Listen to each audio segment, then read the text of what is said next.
Assalamualaikum warahmatullahi wabarakatuh. Selamat pagi and salam sejahtera everyone. A very warm welcome and thank you for being with us on this lovely Saturday afternoon for this Cendekiawan Lestari Series CLS lecture. My name is Fadli Idris and I'm representing the Malay Heritage Foundation, MHF. Today marks the third CLS session this year and session number 9 for the series. We would like to thank all our returning participants for their continued support, be it whether it's on site or virtually. And for those who have just joined us for the first time, a very huge welcome to you all. Without further ado, let me now invite MHF Vice-Chairman Dr. Azhar Ibrahim, who will moderate the Q&A segment later to start the CLS session and also introduce our guest speaker. With all respect, Dr. Azhar Ibrahim, please.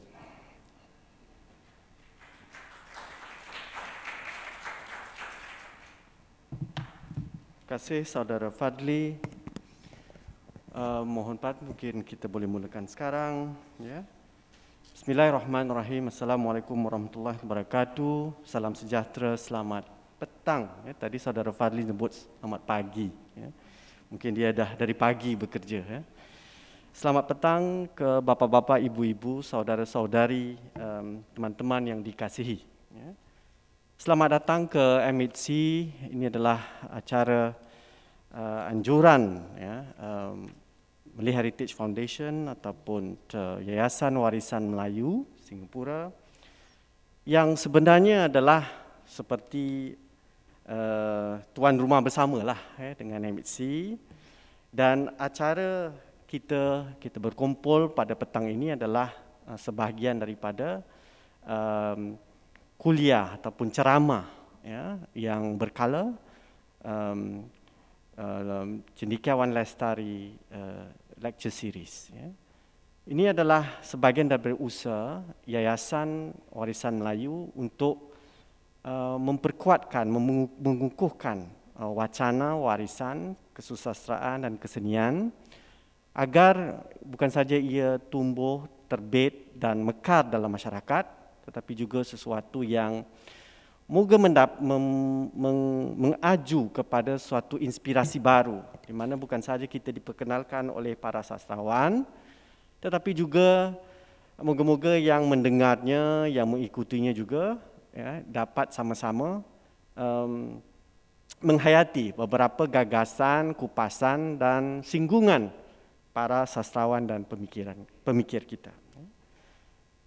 Di petang ini kita bersyukur kerana seorang sastrawan tanah air kita yang sudah tidak perlu diperkenalkan lagi, yakni Encik Isa Kamari, yang akan berbagi sebuah topik yang saya rasa penting untuk sama-sama kita perhati dan kupaskan, yakni dengan judul Forgotten Wisdom of Firasat, Hikmah Firasat yang dilupakan.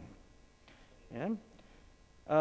Teman-teman, bapa-bapa, ibu-ibu, saudara-saudari, sedikit berkenaan profil Encik Isa. Encik Isa telah menghasilkan 11 novel dengan 4 koleksi antologi puisi dan beberapa koleksi cerita pendek, juga sebuah buku esei yang sudah diterbitkan oleh Yayasan Warisan Melayu Singapura. Ya, kalau teman-teman lihat di luar, inilah bukunya. Ada 2 versi, versi bahasa Melayu dan versi bahasa Inggeris. Ya.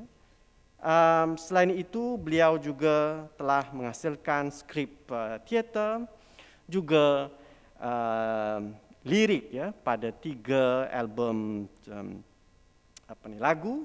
Ya. Ini Pak Cik Isa ni talentanya besar. Ya. Orangnya pun tinggi besar dengan apa yang boleh kita sebut kepakaran profesional ya, sebagai seorang arsitek, juga lama berkecimpung dalam dunia sastra ini, mengharumkan nama tanah air. Karya-karya beliau pastinya sudah diterjemah ke dalam bahasa Inggeris, Turki, Urdu, Arab, Jawi, malahan dipindah aksara ke Jawi, Rusia, Spanyol, Perancis dan Mandarin. Ya. Dan kita tahu bahawa karya beliau dalam bahasa Inggeris, novel yang pertama, Tweet, pernah terbit 2016. Ya. Banyak kalungan telah diberikan kepada Encik Isa, antara lain Sea Right Award dari Kerajaan Thailand 2006, juga dari pemerintah Singapura, Singapore Cultural Medallion 2007, dan Anugerah Tun Sri Lanang dari Majlis Bahasa Melayu Singapura pada 2009, dan hadiah ya, dari Mastra Brunei ya, pada 2018.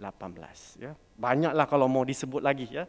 Saya rasa cukup di sini kerana kita tahu bahawa pembicara kita yang akan menyampaikan ceramah pada petang ini seorang yang pasti kita kagumi dan kita doa-doa moga terus beliau berkarya. Menyebut berkenaan dengan hikmah firasat yang dilupakan, ini adalah sebahagian daripada tradisi dan pemikiran sastra. Dari pengamatan saya, ruang sastra memerlukan banyak korpus-korpus daripada lingkungan tradisi kita untuk memperkayakan. Korpus itu khazanah, ya, konsep, cara berfikir, cara pandang, nilai dan sebagainya.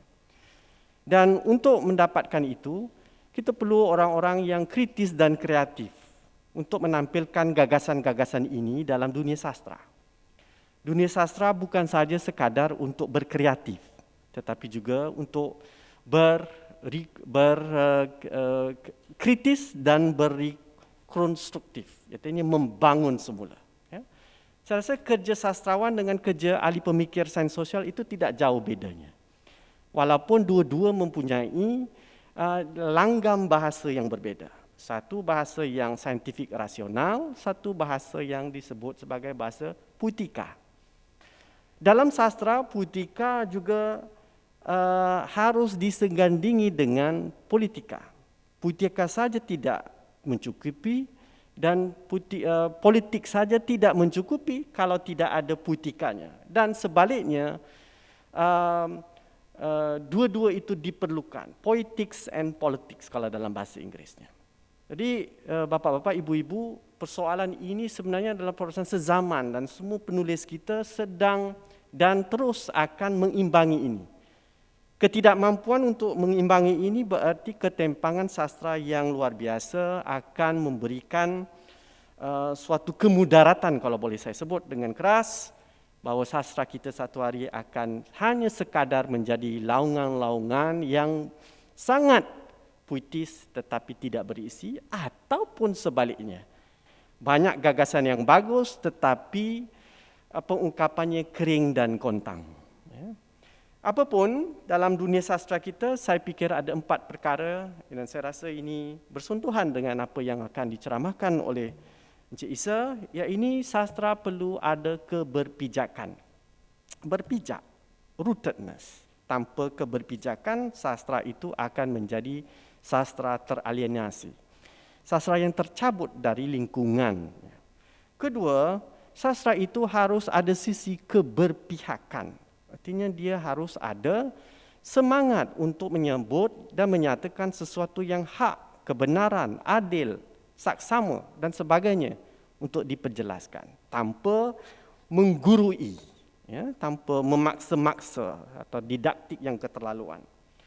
Kemudian sastra itu perlukan kemandirian, mandiri, otonomi. Cara berfikir yang mandiri itulah yang akan menyongsong sebuah penciptaan kebudayaan yang baik, yang berlangsung dengan tadi yang saya sebut, keseimbangan puitika dan politika. Yang terakhir mungkin kalau boleh saya sebut, sastra harus ada dimensi keilmuan. Sastra yang tidak ada keilmuan adalah sastra sekadar sorak-sorakan, sastra sekadar mainan-mainan kata, atau sastra yang picisan. Ya. Dentumannya kuat, isinya kosong. Jadi kalau tanpa ilmu yang kuat, saya rasa sastra itu longgar, lopong dan kosong. Saya rasa begitulah daripada pengamatan saya yang mahu disampaikan dalam ceramah hari ini berkenaan dengan hikmah firasat yang dilupakan, Forgotten Wisdom of Firasat, Kita tahu bahawa dalam khazanah sastra klasik, firasat sudah disebut dalam teks-teks klasik Melayu lama, tetapi secara teoritis tidak pernah dikumpulkan, digabungkan dan diberikan bingkai teoritisnya. Mungkin inilah saya rasa satu percubaan Encik Isa untuk berbagi bacaan beliau, berbagi tanggapan beliau berkenaan isu ini. Tanpa berlengah masa lagi, izinkan saya untuk mengundang Encik Isa untuk sama-sama berbagi bacaan dan tanggapan beliau.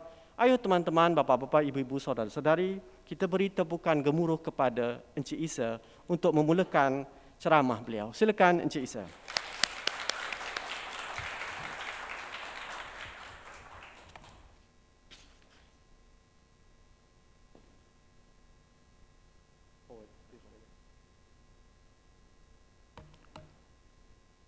Bismillahirrahmanirrahim.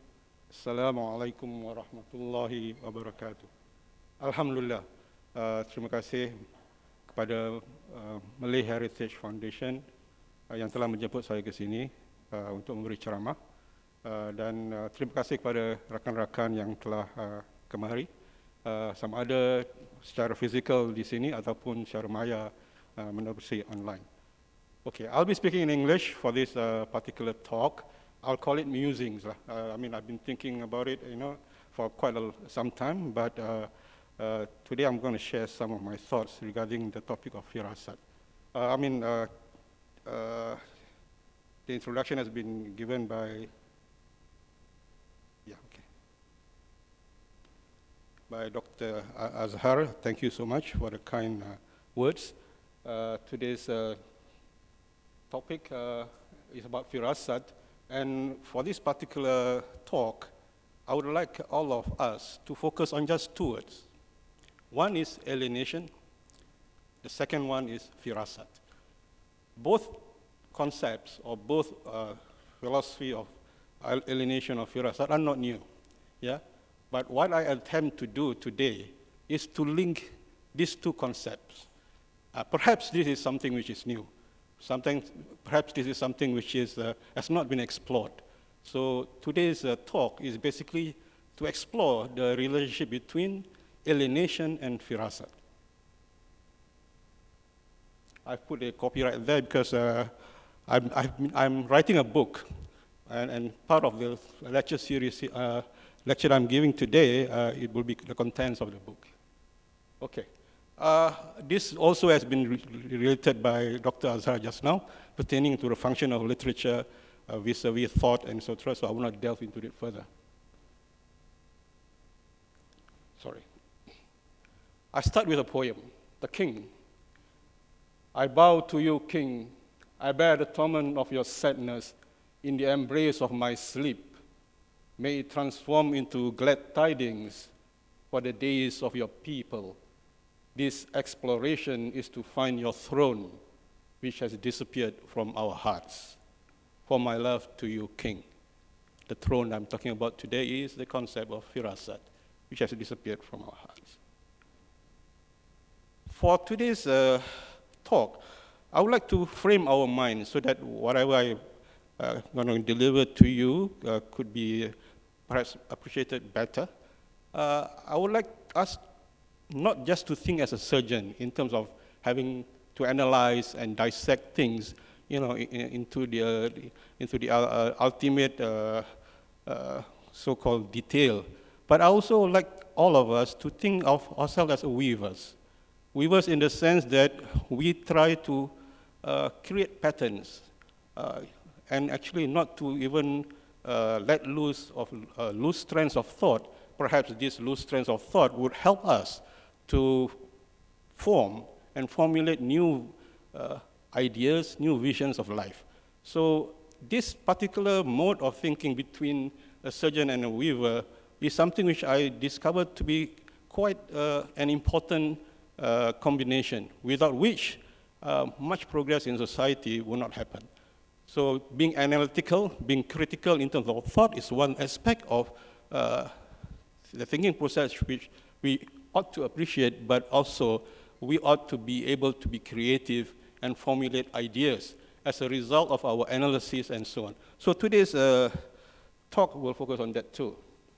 So in that regard, we should not be thinking just in terms of dots and lines, in a very much like a Cartesian logic or Newtonian physics in that regard. But we ought to be thinking about patterns, and not just rigid patterns, but harmonies.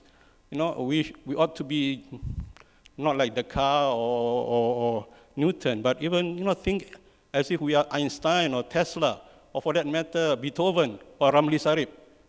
So in our minds, I think we should be able to develop such a habit of thinking not just in thoughts and lines, but in terms of patterns and harmonies. And I begin to actually now start the lecture proper. I'll be talking about alienation. Alienation is something which is so pervasive. It is something which is so common until we actually do not feel it.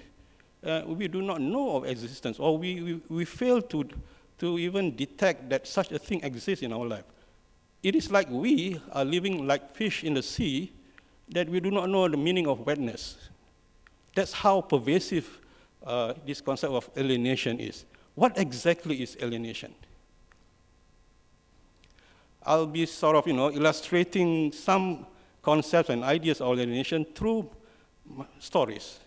I believe strongly that somehow ideas are best appreciated through conditions of the human condition, basically, without which ideas are just abstract. So I'll be attempting to actually tease out the characteristics and signs of alienation through my stories. Yeah. So the stories that I'll be telling you all about is contained in the book Melodies for the Soul, which is just released last July. The first story is called The Orchid. It's about a gay person who has abandoned God and religion. He acknowledges he has inherited conflicts that need to be resolved. He seeks help and peace at a remote temple in the jungle to cure his ailment through abandonment of worldly pleasures. But then, there he meets a handsome monk and is sexually aroused. So this is a story of desolation, abandonment, but there is also a positive aspect of him wanting to find meaning, to find space, to think through his problems. I'll bring this up later on. Yeah? Second story is called The Bargaining. A man prays at Sultan Mosque and visits a bookshop, you know which bookshop that is, that sells religious books, and another that sells heritage creases and swords. The mosque is a symbol of religion, bookshop, symbol of knowledge, and the heritage shop is a symbol of our warisan, our culture. Now, as being told in the story, he has not enough money to get all he likes. He has to make a choice which one he wants to buy. It is as if all these components, religion, knowledge, and culture, has become commodities, something which is quite alienated from our lives. Yeah, he received a text message from a prostitute stating the price for her services. He got a good offer. He visits the prostitute after receiving a good bargain. He wants to redeem himself, the positive aspect of it, by revisiting the mosque. But he realizes he's impure, in an impure state, and needs a ritual bath. He's knocked down by a lorry while crossing the street. Another dimension of alienation. Glass. A teenager is suffering from injuries inflicted by her attempt to commit suicide. Her career woman mother wants her to be the best in class and plans to and controls her activities while she has failed twice in her marriages herself. The teenager suffers from hallucination, shame, sense of guilt, and abuse by her stepfather. She attempts suicide for the second time and succeeds. Ironically, the success is the failure. The failure is a success. And the pressure of life that has gone into her life is so dramatic. This actually is a true story. It happens while I was in pre-U class. It's one of my classmates. Yeah. Green Man Plus. A man suffering from an incurable disease receives signs from God of his impending death. The signs come progressively 100 days before the appointed time. He sees the angel of death, which is one of the signs, and is terrified.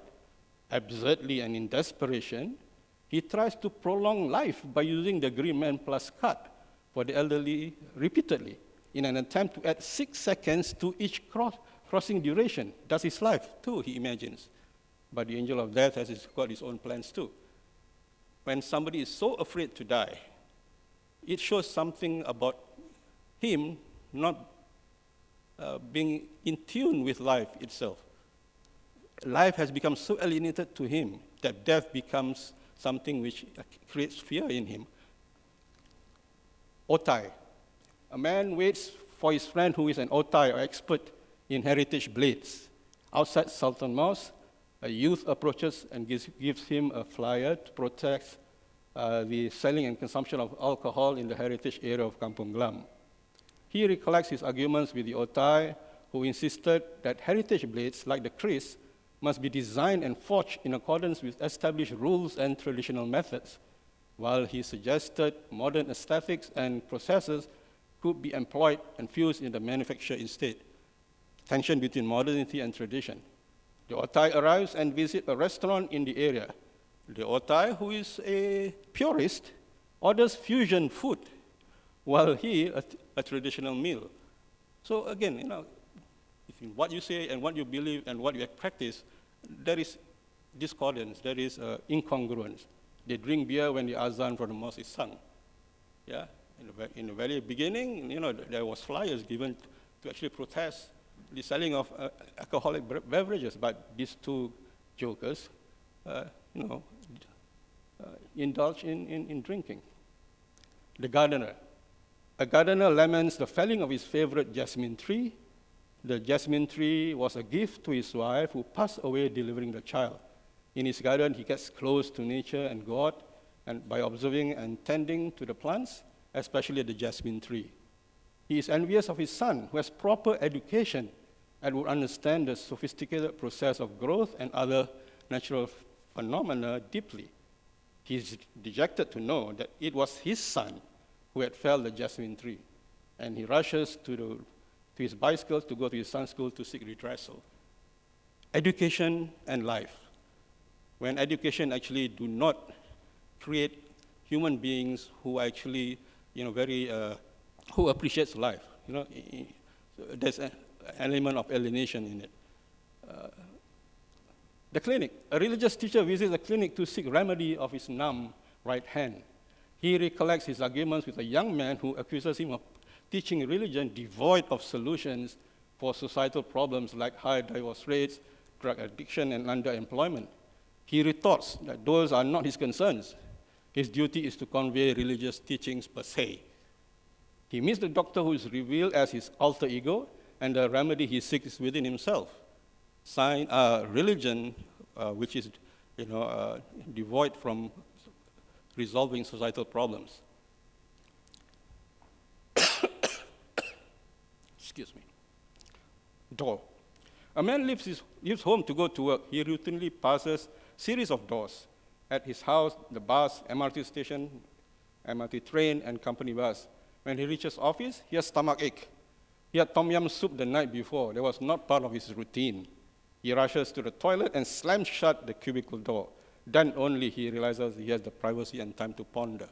When all opportunities are given to someone, to us, we do not realize of it, and we do not take care of it. It is only when things are shut down from us that we got the space to consider and ponder. Yeah? The architect. An architect visits the tower he has designed and supervised the construction.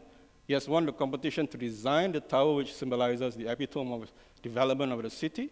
As he climbs up the tower by stairs, he recollects his life events, which portray him to be an alienated and unhappy person. As he reaches the top of the building, he's hesitant of fulfilling his wish to end his life. He wanted to commit suicide, but as he reached the top, he decided not to. The tower is both his success and failure. Again, concept of success, concept of development. What exactly is it to us human beings? So this short story makes one us to think about it. The bull. A man is overwhelmed by his desire to accrue as much wealth as possible from the stock exchange. He puts everything he has as bets for his stocks. His greed pushes him to the limit as he bet his soul on one particular stock which rocketed in the bull run. He's shocked to learn that he has become the raging bull himself. When greed actually overtakes you as a human being, and you become the greed itself. Eric Fromm used to ask, to have or to be? That is the question. I think, when we actually define ourselves, human beings, as the possession that we have, and rather not with who we are, that is also a form of alienation. Mimbar, year 2219. A person is shot dead by the police for severely defacing the mimbar of a mosque and threatening public peace and security. The police finds an old newspaper report in his sling bag, which tells about peculiar events related to the mimbar. The mimbar is designed and built to commemorate the first president of the city, and the mosque has since been turned into a museum. The structure of the mimbar, which looks like a phallic symbol from the front and a Chinese coffin or dugout from the side, has created controversy within the community. The police retrieved the memory chip of the person, and Android Unit 777, which stores the teachings of an ancient book called the Quran. Police is also hunting his clandestine religious teacher. Rather thorny issue, but I'm trying to actually portray the incongruence between culture and religion, and between the concept of religion itself, whether it's just a storage of information within you and not something which you practice. The sculptor. A sculptor has become insane. His friend tries to find out the causes of his insanity by visiting the factory he owns. Previously, he produces sculptures in his studio at the back of his house. But since business has been good, he changes the mode of production of his sculptures. He's no longer involved in the creative process, but only acts as a QC. His friend is shocked to discover the real cause of the malady of his soul. If you were to go and read Concept of Alienation by Karl Marx, it's quite similar, where the process of production is alienated from the person. The last story, a reporter is assigned to the scoop of a unique restaurant frequented by bureaucrats, technocrats, and members of corporations of the supercomputer age. An artist painter and his friend are also in the restaurant. The reporter is shocked to discover the antics of the visitors of the restaurant, which are contrary to their profession and status. He is even more shocked at the food served. Technology. Technology has an effect on our lives, and sometimes it creates alienation. I will go into that later. Okay, as a summary, from the stories, these are the signs and characteristics which I've written about. It's about misfit and displacement. It's about incongruence between religion, knowledge, and culture. It talks about dehumanized concept of achievement and development, desolation and conflict between feelings, mind, and soul, dehumanized concept of education, detachment of religion from societal problems, incongruence between creativity and method of production, dehumanized effects of technology. These are signs and characteristics. I've been thinking about it quite deeply on these particular signs and characteristics, and try to actually distill some principles. I wanted to do so because I want to compare these principles with the principles of Firasat later on. Yeah? So what are the principles? Alienation is about disunity. It's about disintegration. It's about separation. Yeah? It's also about imbalance, not just imbalance in terms of equal weight, but imbalance in terms of proportion. It talks about chaos. It is about chaos. Yeah? It is also about obscurity, vagueness. Yeah? And it's also about being reductionist. It is just my view, not your view kind of thing. Just a singular point of view, not wanting to listen to anybody else. So these are the principles of alienation which are derived from the characteristics and signs, which is derived from my stories. Yeah. So in that regard, somebody could make a comparison with the concept of alienation as proposed by other thinkers like Karl Marx or Eric Fromm, Kierkegaard, and wherever you might have. I intend to believe that they are similar. It's just that this is my contribution in trying to distill the concept of alienation, the principles of alienation, through the stories which I've created. So we live in a fragmented world that has caused alienation of our lives in many spheres and at multiple levels. We fail to detect but more delve into the cracks and crevices of such lives in the social, political, economic, technological, cultural, artistic, psychological, and spiritual spheres. Every day we live at levels of madness which envelop our lives caused by estrangement, isolation, desolation, loss of meaning in the contemporary world. The disheartening fact is that such alienated experiences are perceived to be normal and acceptable to many. We live superficial lives at the surface of existence and seldom dive and brave the currents of uncertainty or controversy to discover hidden meanings of tranquility in the embrace of truth, beauty, justice, service to mankind and all the other creatures. Our lives has been compartmentalized, demarcated and bifurcated by disciplines of knowledge, reduced by rational and objective thoughts, and denied by the fear, inability, and unwillingness to accept possibilities of the unknown. Specialization has got its own ills. And one of those things is, we live compartmentalized lives. And at a fundamental level, due to alienation, we fail to find coherent and meaningful answers to the basic questions of why, where, how, what, and who we are in this world. Granted that circumstances and life are fluid and changes all the time. Now I'm talking about degrees. It's not that everybody here is mad, we ought to be going to IMH. No, but I'm talking about degrees of alienation, degrees of madness that actually happens to all of our lives. The question is is there a better way? Is there an alternative way of, going through life? And realizing the fact that we are being alienated from ourselves and from the world. So these are some alienation quotes. Basically, what I'm trying to say is that it is something which is not new. It has been delved by thinkers from generations, and this one is from Eric Fromm, which talks about how modern capitalism has created this alienation, and the cause of the alienation is basically insanity at different levels. And it results in depression, and the fact is that most of us, although we know that it has caused depression, we do not want to delve into it for fear of going deeper into it, and thus become more alienated. And also we as human beings most of the time think that we are separate from nature, when actually we are part and parcel of nature itself. So we are alienated from nature. And right now, in this current era, we notice that communication is so great. Everybody has got a handphone, even at the dinner table, that we can become alienated from one another, even during dinner.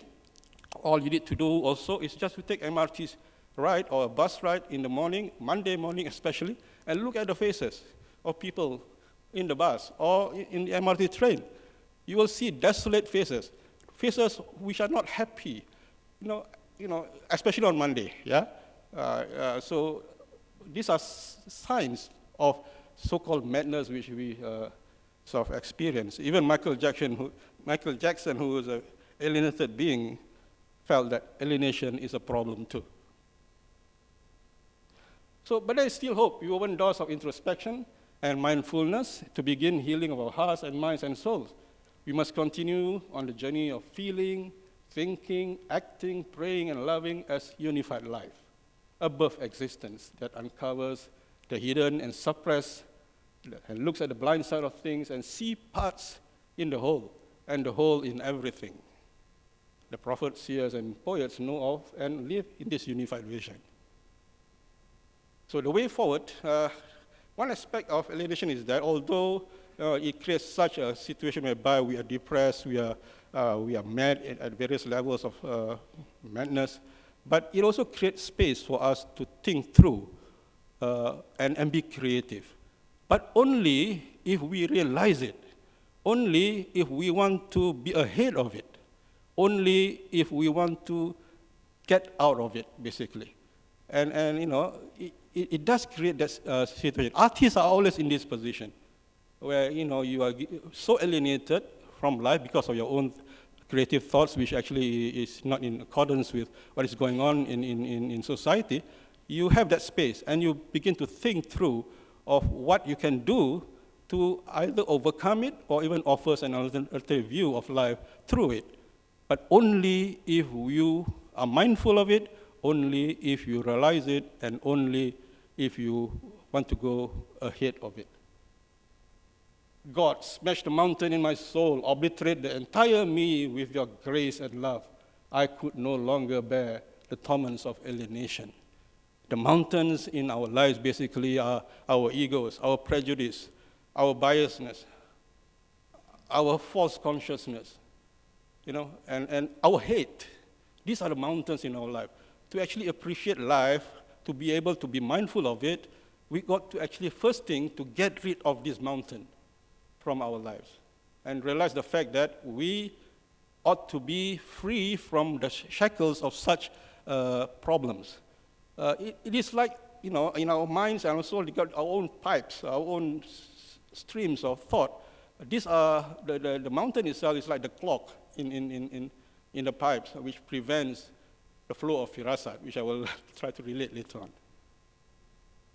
And we must be always in the habit of wanting to discern things, These are some of the quotations which I get, which I'll talk about space just now, of wanting to find space and discern on life itself. Even in current parlance of artificial intelligence, they talk about deep learning. Such words, such concepts are very similar to what I perceive to be firasat, which I will actually delve a little into. And let go. Sometimes we got to forego things which we used to enjoy, but at the same time enjoy the things which we are afraid to enjoy about. Just a quotation from many shamanic societies. If you come to a medicine person complaining of being disheartened, dispirited, or depressed, they would ask one of the 4 questions. When do you stop dancing? When do you stop singing? When do you stop being enchanted by stories? When did you stop finding comfort in the sweet territory of silence? So I've talked about the antithesis. Now is the thesis, the firasat itself. Yeah. In traditional Malay Muslim philosophy, there is a term which embodies an intuitive, interconnected, holistic, and layered vision of life. It is called firasat, loosely translated as a kind of hunch, premonition, mystical intuition, clairvoyance, presentiment.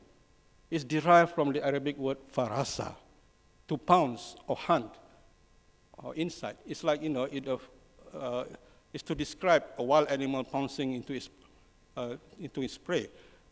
When you want to pounce on somebody, you ought to be mentally prepared. You have to have a strategy. You have to be quick. These are basically some of the elements which I want to talk about. When our perception of what firasat is, as intuition or hunch, is just basically the tip of the iceberg. Today, I'm trying to actually go underneath the surface of the water and to see what supports it. Yeah?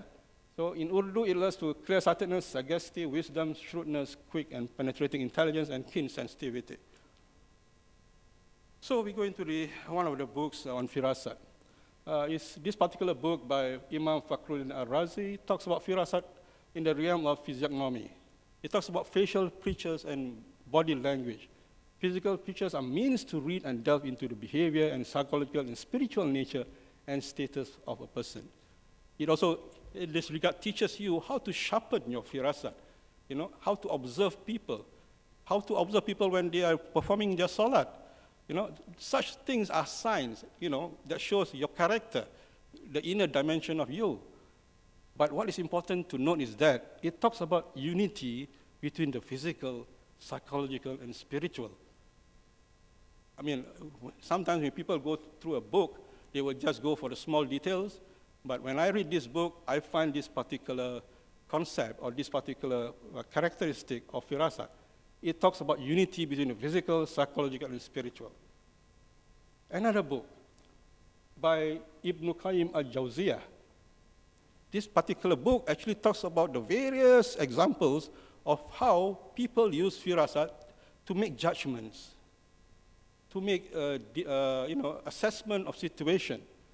So judgment on matter of dispute made not based on documentary evidence alone, but also informed by intuitive evaluation and circumstantial evidence, intent and outcome, and perception of behavior and body language.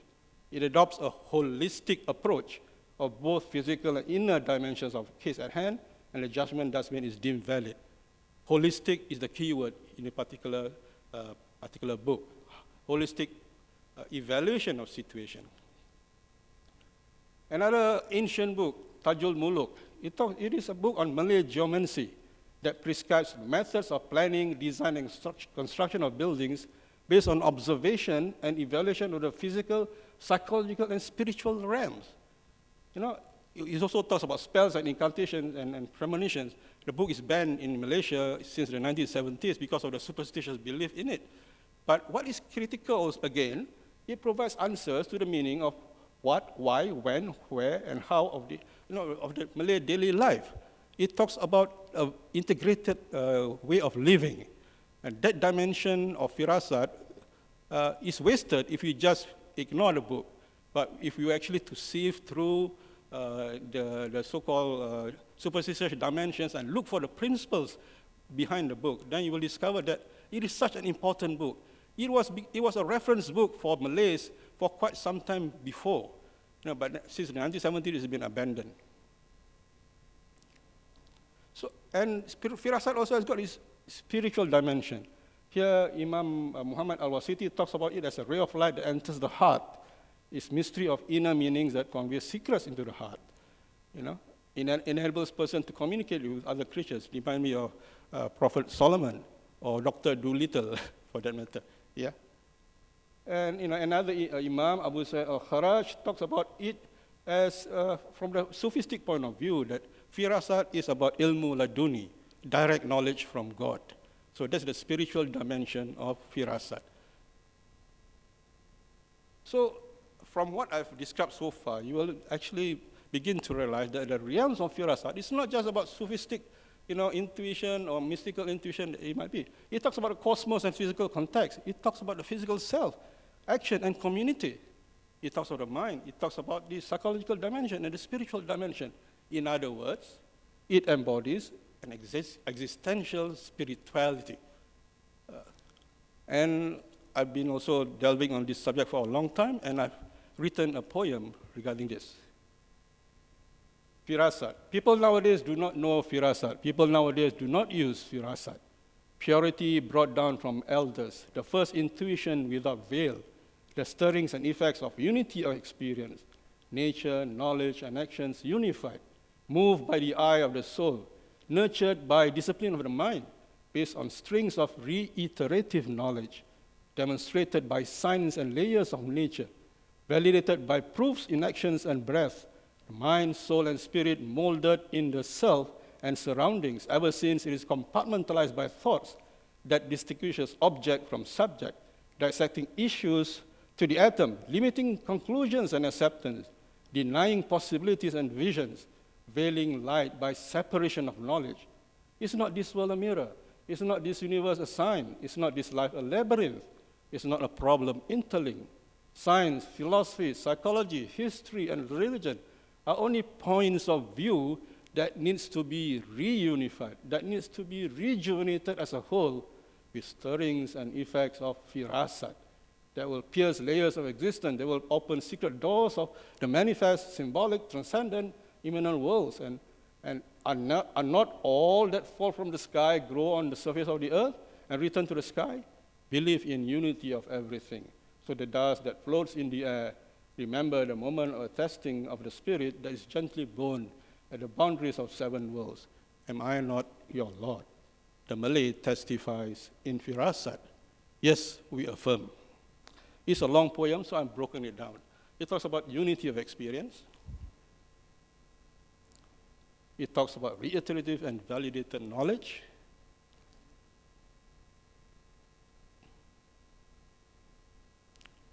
It talks about how it overcomes reductive objectivity.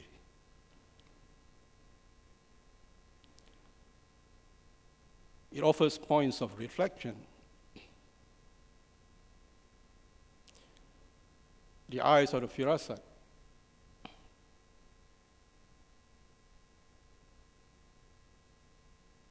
And most importantly, it talks about affirmation of life.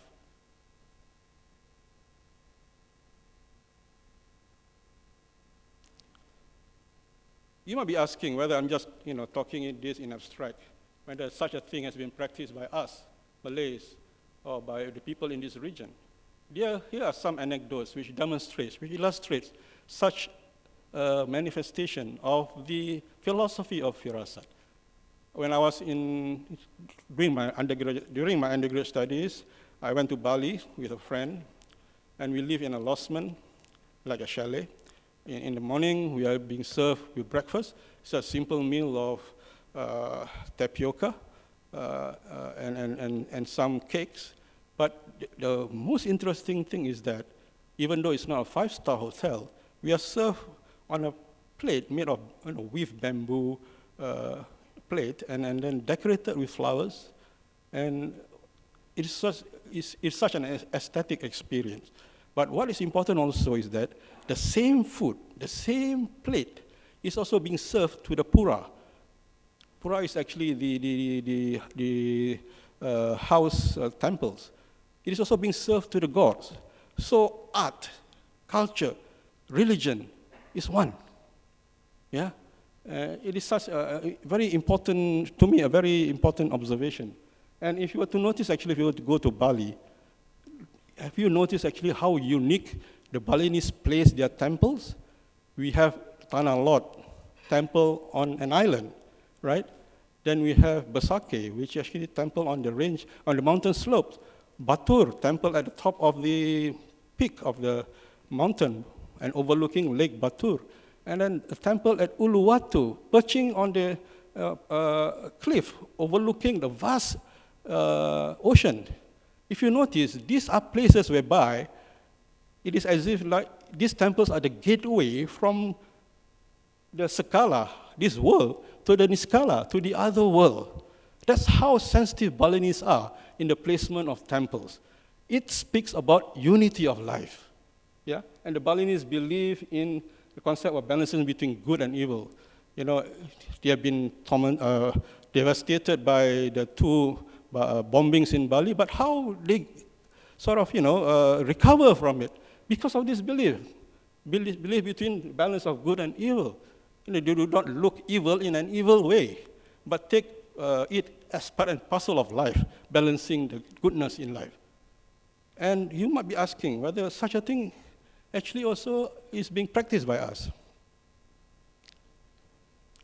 Subur pandan di tanah lembab, berhampiran paya lubuk becak, melata bebas menghijau kerap, akar mencengkam bumi dipijak, tumbuh melur di laman rumah, dijadikan pagar penanda kawasan, dahan tegap daun bercambah, kembang mercup menyapa awan, pandan dihiris halus dipetak, melur ditabur di atas dulang, atar direnjis tambah semerbak, bunga rampai sambut yang datang.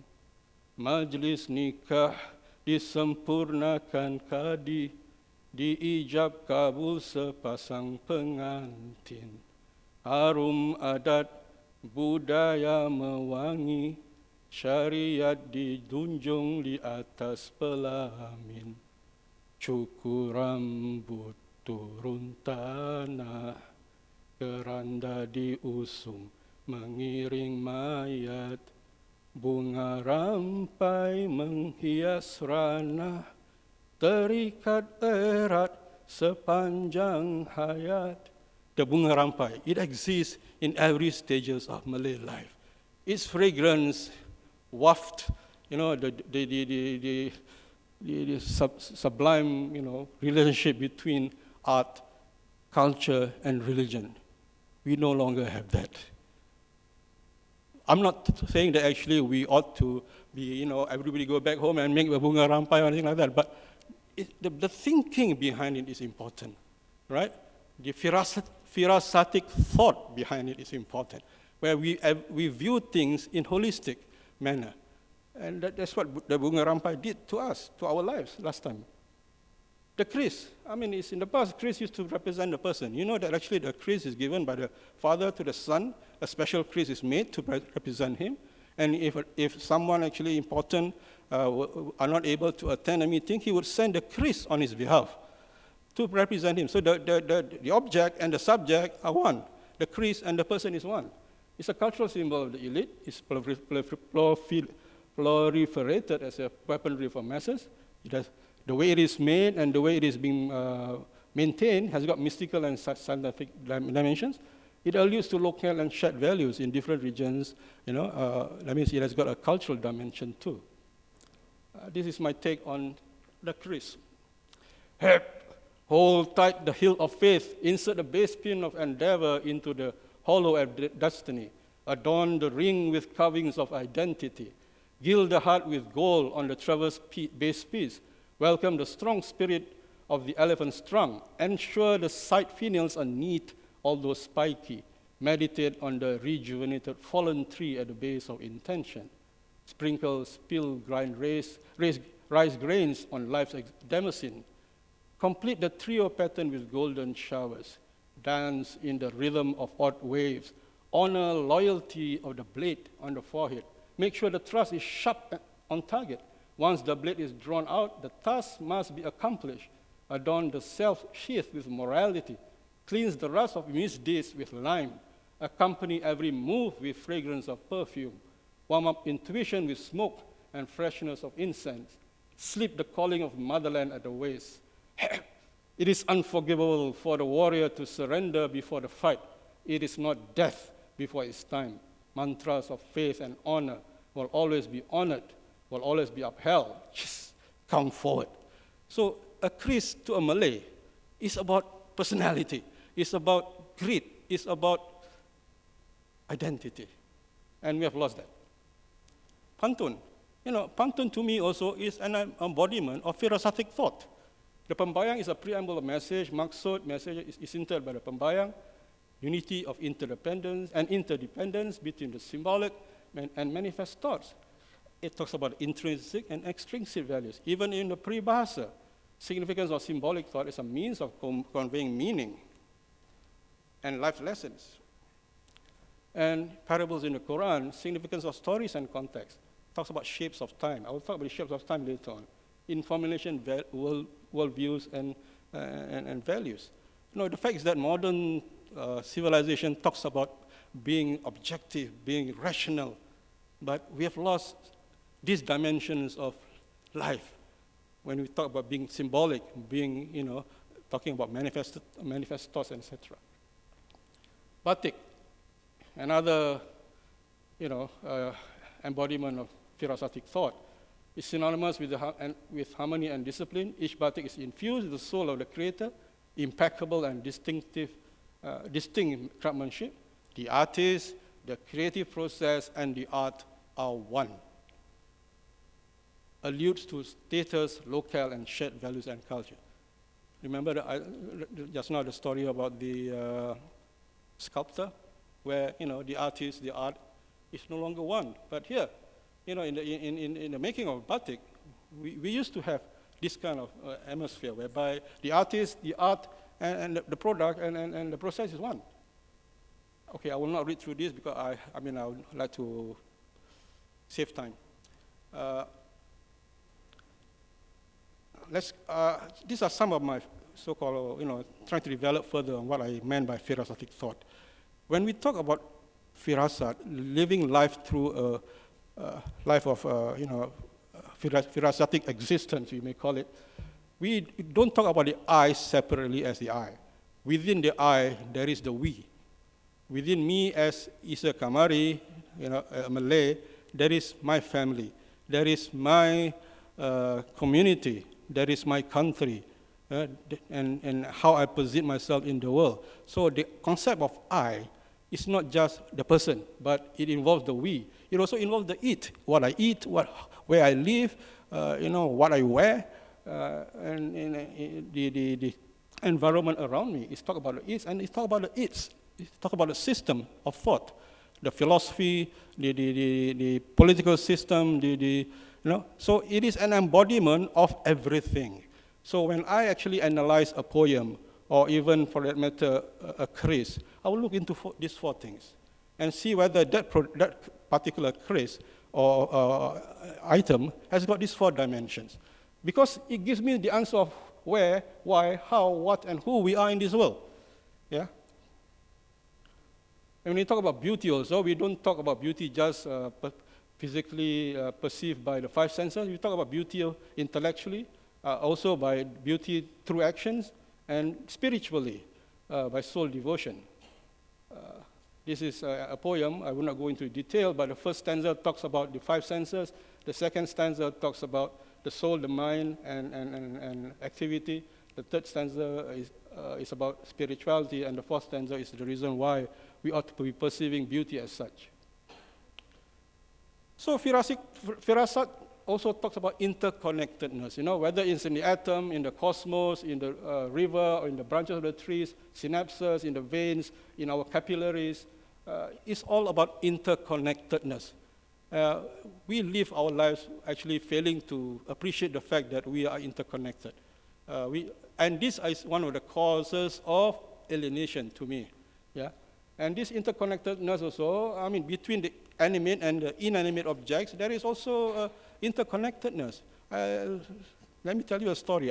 When I was in my 40s, I spent time climbing Mount Ophir, and we started at midnight. So midway through the climb, I really felt tired. And this friend of mine came to me and said, "Come."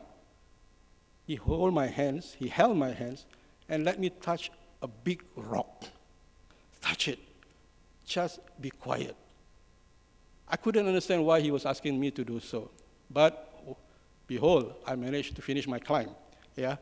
So I'm not too sure what happened to me, but if actually you were to go to now East Coast Park, a certain section of East Coast Park, you will see a group of people moving around trees in an anti-clockwise manner. Using this, they move about. What are they doing? They are trying to find some interconnectedness between them and nature.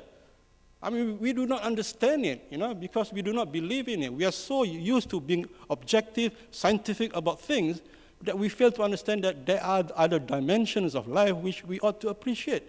Yeah? The interconnectedness is lost.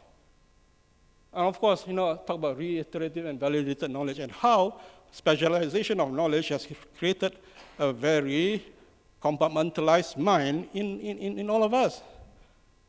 We ought to be having the spirit of wanting to relate and validate reiteratively all kinds of knowledge. Why? To have more creative and wholesome perception of what knowledge and truth is all about. Shapes of time. In my writing, if you were to notice, actually I got two streams of creativity. One is actually to look into the past, and I created all my historical novels based on that. One is actually to look into the future. My speculative novels look into that. Why do I do it? To look into the past, to look into the future, is to define my present. That's the very reason. And Iqbal, interestingly, gives me these two concepts of time. Time as serial time, and time as a big now, a pure duration. We human beings live in between these two dimensions.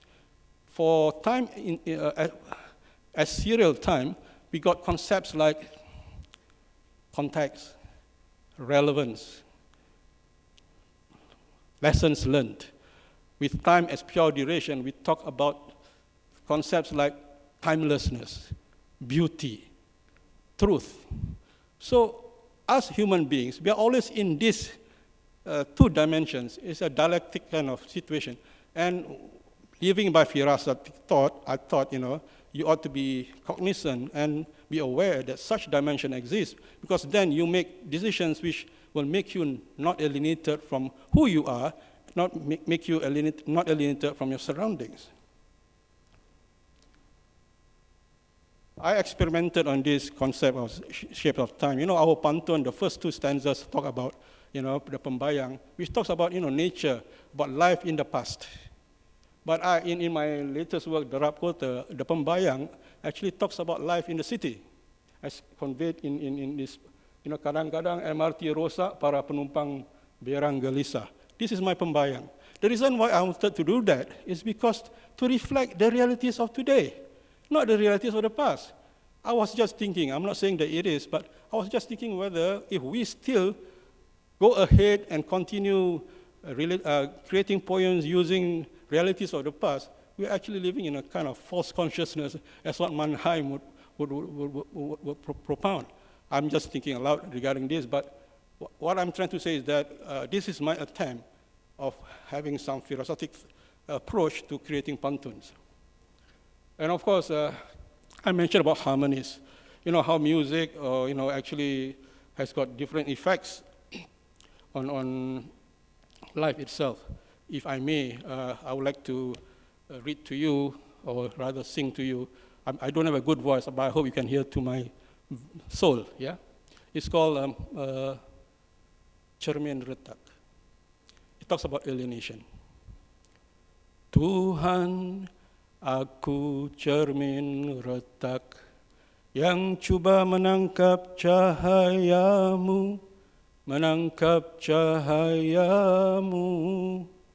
nur bulan, nur mentari, hinggaplah kau ke paras hati, setiap kali mencantumkan serpihan wajahmu, terlihat cacat hayatku, berkudis impian liar, berparut pengalaman serong, sudikah kau lihat bayangmu luka dengan bentakan jiwa dan hirisan nista, sembah derhaka hamba. Nur kasih, nur budi, menetaplah kau di relung hati. Nur kasih, nur budi, menetaplah kau di relung hati. Alienation. Nature meditations, it goes without saying that we are part of nature. These photos are taken by my handphone. It is, when you are not ready for nature, nature will not show itself to you. That's my message to all of us. You ought to be feeling that you are part of nature, and that is when nature reveals its beauty to you. Even, the ancients actually know about it, and we have lost this wisdom. May the sun bring you new energy by day. May the moon softly restore you by night. May the rain wash away your worries. May the breeze blow new strength into your being. May you walk gently through the world and know its beauty all the days of your life. To have or to be. I mentioned this before, pertaining to whether it is possession that define us, or is it you as a person that defines yourself? A book that I would recommend to everyone, To Have or To Be by Erich Fromm. I just love that book. These are some of the Firasatic thought that I actually go through in my works. I do not want to spend time reading it, but here is about Rawa. Rawa is a story of the Orang Seletar who lives in the swamps, in the houseboats. What is important to them, they guide their lives through Firasat. And this story is about a generation of Orang Seletar that actually, then the daughter married mainland Malay, and this mainland Malay is a symbol of rationalized kind of civilization. So there is this conflict between Firasat and a rational approach to life. So this Rawa actually tries to explore that. Tawassul is the most daring work that I've written so far. It questions our perception of Islamic history, yeah, whether we ought to be copying it like, lock, stock, and barrel and just plant it into daily life, or should we go through a process of creative imagination and reinterpret parts of history into our lives. You can read this book, and it's available outside, I think. I will not go through this because I'm quite cognizant of the time. Tweet is my attempt to actually write a story about my concept of spirituality. To me, spirituality is not about you hiding in a cave, meditate, or go to the mosque and meditate, that kind of thing. I mean, and forget about life. That to me is not spirituality. Spirituality to me is when it happens when you engage life. You bring good to life. That is what spirituality is about. This episode of Tweet tells about the spiritual birds from Farudin Attar's Conference of the Birds. They came to Jurong Bird Park and penetrate one of the aviaries, where the spiritual bird meet the so-called temporal birds, and this is a scene which depicts the joy that happens then. Conceptually, it is me talking about spirituality as a unity between the spiritual and the temporal. The Throne, my latest work, is about a life story of a person suffering from schizophrenia. I mean, he's that person, that particular Wata role, has experienced extreme alienation, which resulted in him being mad. But one aspect of his life is that he loves the art. And through the art, he also explores spirituality. So there is art and spirituality are actually the healing process behind the alienation that he experienced. And the throne I'm talking about is symbolic of us, human beings. Our kemuliaan, where does it exist? In the beginning, I talked about the lost throne of the king. So this particular book try to explore the notion of what makes us mulia, what makes us noble. So in summary, from all the anecdotes, stories, and so on, the principle of Firasat, it talks about unity. Firasat talks about balance. It talks about harmony. It talks about clarity. And it gives a very holistic viewpoint of life. And when you put it side by side with principles of alienation, it is just the opposite. Yeah, that is how I relate alienation to Firasat. Both exist in our lives. It's a question of choice. Which one do we want to adopt? Which one do we want to manifest in our lives? It exists in a very dialectic manner. One cannot understand the other without going deep into the other. So you need to know the opposite to appreciate what you have. And like I say, you need to be mindful. And being mindful is to get rid of the mountains that we had in our soul, in our mind, and to have this discernment, habit of discernment in life, to be aware of the two dimensions of time, time as serial time and time as pure duration, and how we respond to each. This concept actually is not new, like I was telling you. In cultural studies, if you go into cultural psychology, there is this phase called naive dialecticism. It talks about a group of beliefs which originated from Asia, which actually talks about how they deal with concept of change, concept of conflict, and the concept of being holistic about life. I've expanded it in my notion, in my elaboration of Firasat into the other dimensions. But like I said before, it is nothing new.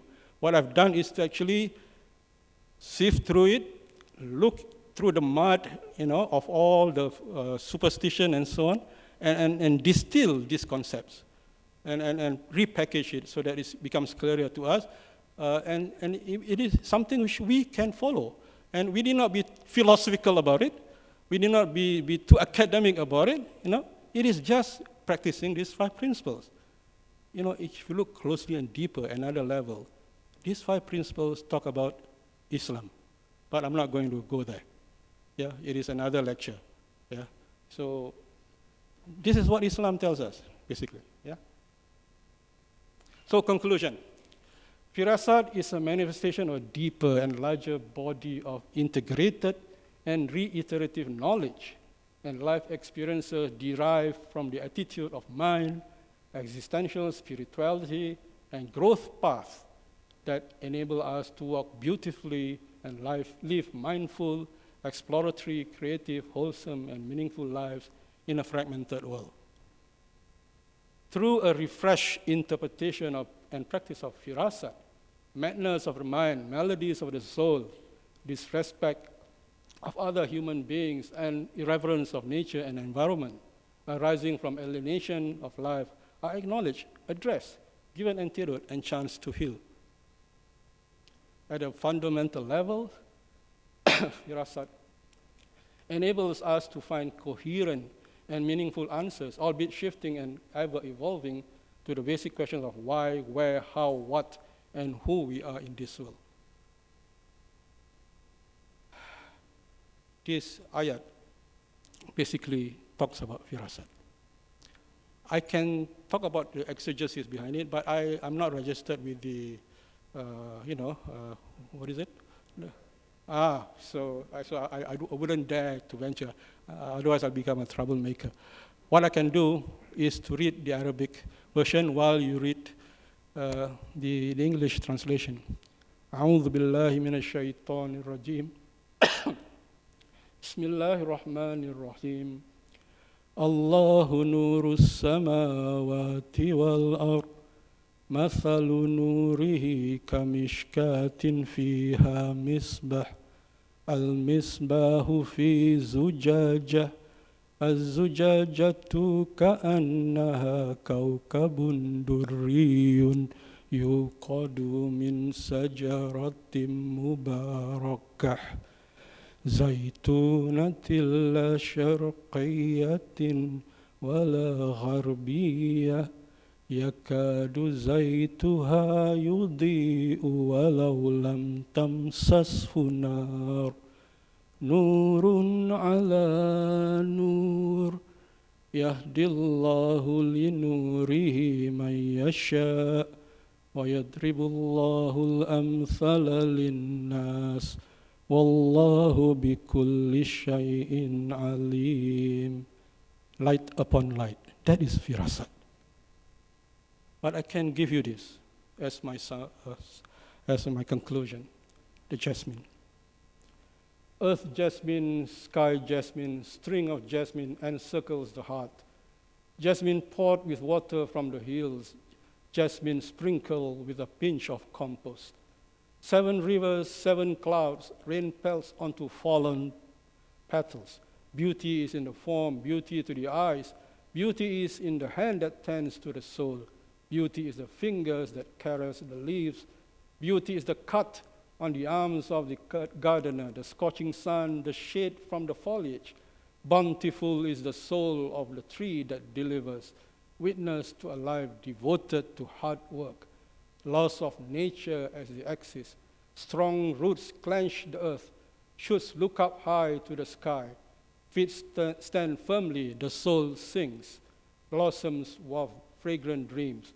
Earth jasmine, sky jasmine. Blooms in the early morning. Say your prayers, introduce yourself. With that, rejoice and thank you.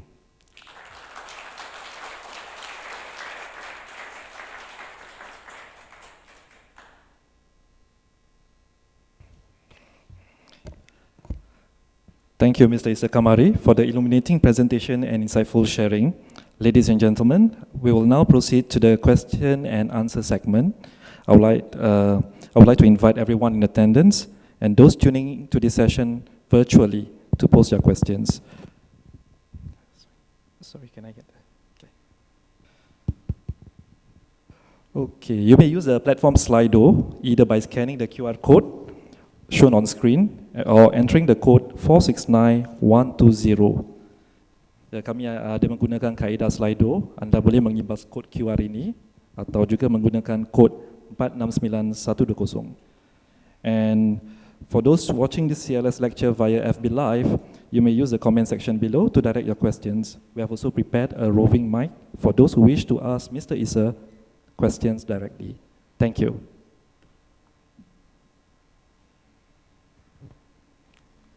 Thank you, Fadli, for the instruction, for the question. Yeah, I hope I know how to use this. Yeah. It's very challenging. I don't mind moderating, but when it comes to machine, I feel like running away. Yeah?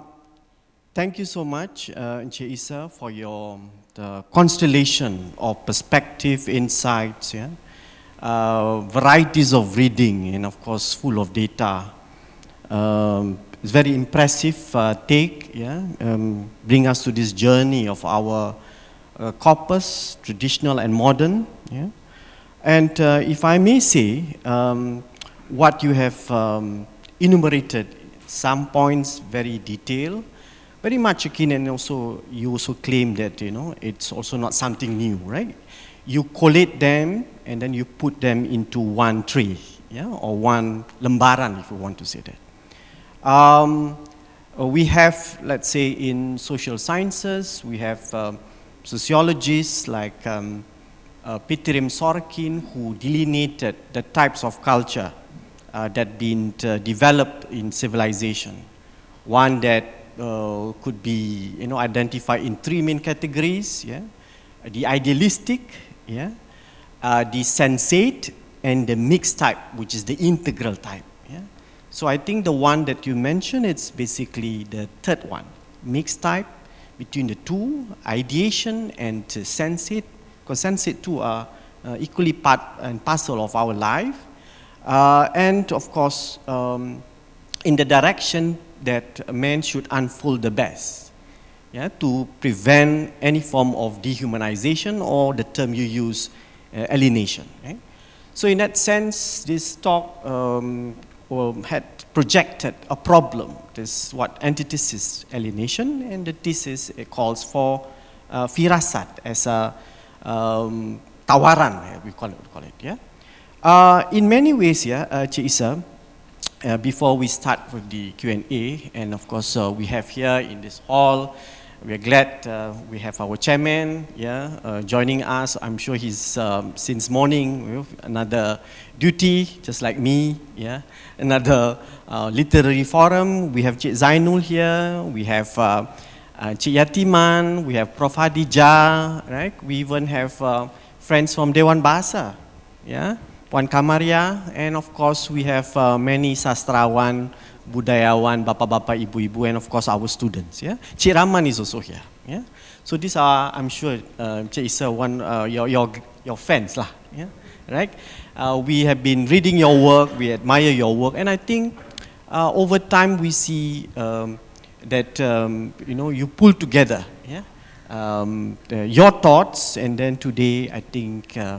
You give us a kind of like a roadmap of not only your own journey in writing, but also the kind of what we should be thinking, yeah, in our literary imagination. I think that's an important point to take.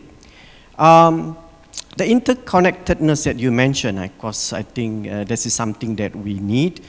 Deep spirituality may be another word to call it, yeah, an integral deep spirituality, engage literature. But before I open the floor, being the moderator, I have the right maybe to two questions, yeah, to pose to Encik Issa. Encik Issa, if you may know, of course, in our discursive literary fields, there are ideas as such that, literature or art or culture should not be burdened by any form of purpose or idealism.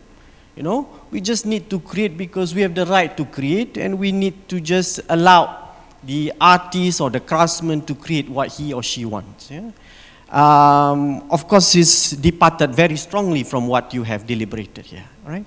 I just want to know, your strong position on this. Of course, I'm sure you have that. Yeah? And I think it's important for literati to reiterate this, because sometimes, I'm in the field of education. When I say, it doesn't sell because, ni orang sosiologi. Yeah?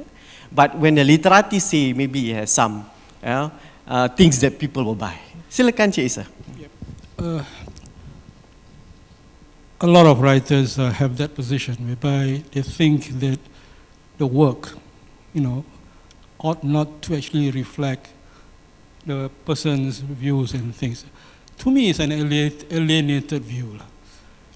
Who are you trying to kid, basically? If you actually put yourself to be separated from your work, what exactly does it tell? The work doesn't exist on its own in a vacuum, and you might argue that actually is given to the readers to actually interpret. But interpret what? Isn't it your own thoughts? Isn't it your own feelings? Is it your own worldview that is being reflected in the works? To me, it is a reflection of this notion of us being alienated beings. We try to separate things. The classic manifestation of this is this concept of structuralism and close reading that you have, that you don't relate the works outside beyond the social and sociological viewpoints. To me, literature ought to be talking about life. You can actually be above your own writing by making it non-personalized, but to elevate it to a level whereby it is, although it tells about your own views and thoughts, it actually, at a deeper level, talks about the human condition.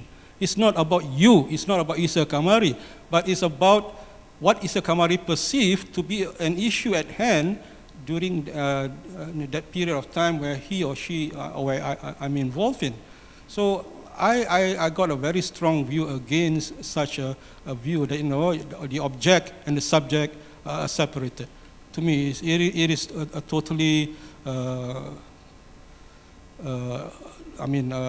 I just don't believe in it. To me, in fact, writing to me is like a therapy. I've been telling this all along in many of my talks that I do not write unless I get disturbed. I get disturbed by issues or thoughts or by happenings in the world. Only then that I feel the need to write something. But then also, I do not put my first word on paper when and until I actually do research on the subject and find my own solutions and positions on it. Only when I'm in that state, only then that I begin to write. Because I want the writing to be an authentic voice. It is not something which I just create from thin air. Art is, to me, art ought not to be separated from the artist. Look at the batik, people who created batik. The batik is him, because it talks about the impeccability, I've already explained it in my talk just now. So that's my view. Yeah, thank you. Thank you, Isa. I raised this because I think over the years, in terms of literary scholarship, we see this trend. In fact, some young writers are saying that, why burden me with, they're not happy sometimes with, let's say, asas 50 sastra untuk masyarakat. They say, no, I have the right, I shouldn't be burdened by all this, But strangely, these are the very people too that come into the public sphere and telling people that, take my work seriously, when they themselves are not serious about wanting any commitment. Yeah? So this is something that I think very important for us, to a point too that we should not also allow the kind of just plain didactism, right? Which has no poetic value, and any work without any poetic value cannot last long, right? It has no literary function in that sense. Yeah? My second question, I think this is something quite strange because, as if that we can't communicate, right? Like you have to go through, this is how technology has dictated us, yeah? I don't know whether this is still the protocol, yeah? Chairman? Yeah? I'm not sure about, is it still a protocol that we cannot raise our question directly? We can? We can, right? Yeah. So, going through like this, you tell me here and I need to read, very alienating. Yeah? So, yeah? Keterasingan in bahasa Melayu. Yeah? If let's say you have a question that you want to pose, raise up your hand, yeah, and then we can pass mic, isn't it so? Yeah, that would be better, right? So that we are not, just depending on technology. Is it okay? Yeah. Online, sure, of course, online they should post, but normally people online very quiet, you know, because I run Zoom classes, you know, right? Not only you don't see them, you don't even hear them speaking, you know, unless some mothers or sisters shouting behind, yeah. All right, another one, yeah, Encik Isa, which if I may ask again, to what extent, yeah, this firasat as you conceptualize, yeah, just now in your lecture, has it been from day one you have seen that this firasat as your template or blueprint for your work, or only after you produce all those series, then now you begin to say, oh yeah, all the while that I've been writing, this is the concept that speaks my mind. If you want to explain that. It is a letter, basically. The letter, yeah. I mean, I do not begin, you know, saying that, you know, I'm going to write by using firasat, you know, in that regard. But that is how actually I've gone through. And the reason why I think I went through this process is because I engage life. I do not treat my writing as separate from my life. My writing is a validation of my life. So whatever I go through in terms of my thoughts, feelings, spiritual exploration, what have you, and when I actually pour it into my writing, it is a therapy to me. It is also a validation of my life. And because of that, I was able to actually, you know, obtain such a wide range of experiences. And I give you two examples of how I think firasat has actually happened to me, so to speak. I mean, in year 2002, I published 3 novels: Kiswah, Tawassul, and Menara. These 3 novels are heavy novels. Tawassul talks about the interpretation of Islamic history. Kiswah talks about sexuality and spirituality, relationship between spirituality and sexuality. And Menara talks about alienation, you know, about what is the concept of development and success. These are heavy topics. And I was at a young age of 2002, how old was I? 42, yeah? And managed to actually write these 3 novels at one go. How does that happen? When I actually now reflect back, the reason is because I think prior to that, I've been involved in a lot of discussions about deliberations on these topics for a very long time. I have a discussion group then, you know, and which actually talks about this thing. But it is sort of being submerged, you know, terpendam dalam jiwa dan pemikiran. But at that particular moment, God has given me this light upon light, and I've managed to actually do it. And it was written in just in a span of about 6 months. Yeah. So how intense that can be, you know? Another example is that I came back from Hajj, and 2 years later, somebody prompted me, why don't you write about your experiences in Hajj? And that sort of, you know, is the trigger that within 2 weeks, I managed to produce 100 poems. How intense can that be? I cannot explain it, but to me, that is all about firasat. And my most latest work, the throne, it takes me 6 months to do it. Why? Because I've gone through it. I've experienced it myself. I've been with people who have problems with schizophrenia. I've been experiencing how they go through the process of wanting to heal themselves through ruqyah, through whatever you might have, you know. All these processes helped me to actually formulate the thoughts. And within 6 months, I managed to carve the novel out. I cannot explain it, but now I can. It is through firasat. That's the way I look at it, because it talks about, you know, this integrative, engaged approach to life. And what is important is that, you know, it is not about talking about yourself, but the human experience. Yeah, thank you. Maybe Encik Isa, the one that you mentioned that spur you to write, yeah. In the Sufi parlance, it is ilham, yeah. where the intuition and the experiential blends very well. Yeah, of course it's anugerah Tuhan, of course. Yeah, but that in the Sufi parlance, yeah, ilham is one of the important ingredient of that human unraveling the best. Yeah? Okay, we should have a question from the floor. You can ask in English or Bahasa. Silakan. Ya, Cik dulu mungkin boleh kita baik Cikgu dulu, Cikgu kemudian Cik Zainul. Ya, silakan Cikgu. Assalamualaikum, selamat sejahtera. Boleh tak dikatakan firasat orang dulu-dulu melalui sastra lebih baik daripada firasat penulis atau orang-orang zaman moden, teknologi? Boleh jelaskan sikit? Okey, terima kasih Cikgu. Cik Zainul, kita kumpulkan 3, boleh tak Cik? Ya, ya.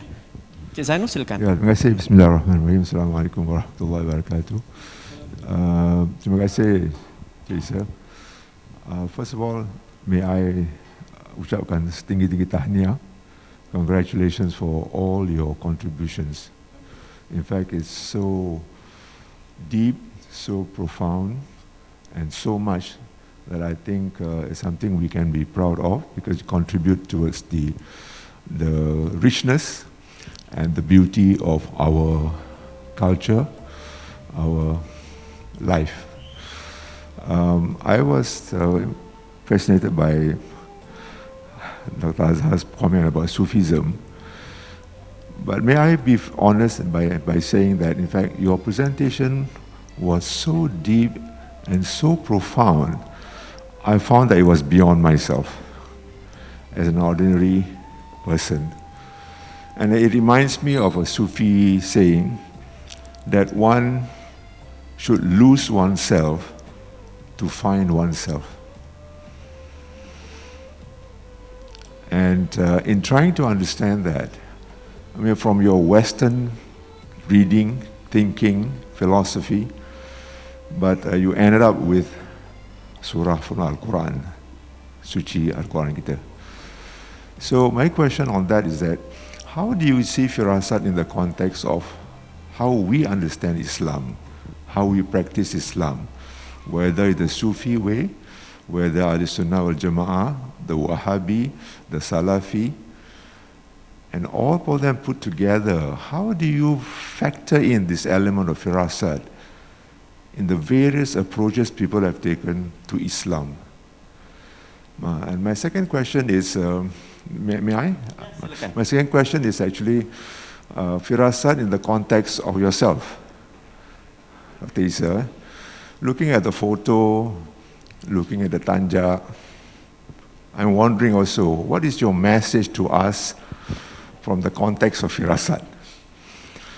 Because even myself, coming to this talk, but before that, I congratulate also Malay Heritage Foundation for bringing this kind of talk, profound yet down to the ground, to Malay Heritage Center in Kampung Glam, not in a Menara Gading ke mana yang tinggi-tinggi. Ya. So this question of, I was myself when I come here, mula-mula pakai baju merah, lepas ingatkan August, National Day kan. Belakang bilang, alamak ni firasat ni, nanti dia bilang ni terlalu PAP pula, terlalu Singapore. So I tergerak pakai baju hijau, thinking that maybe it's in the context of Islam. So back to my question, how do you interpret your own concept of firasat in you're trying to project the tanja? What is the message you're putting across to us through that tanja and your personality? Thank you. Merci. Mim, ya, Prof Hadijah, kemudian we can answer. Boleh? Okey. Terima kasih Dr. Azhar, Pengurusi. Assalamualaikum warahmatullahi wabarakatuh. Pertama, tahniah Cik Isa.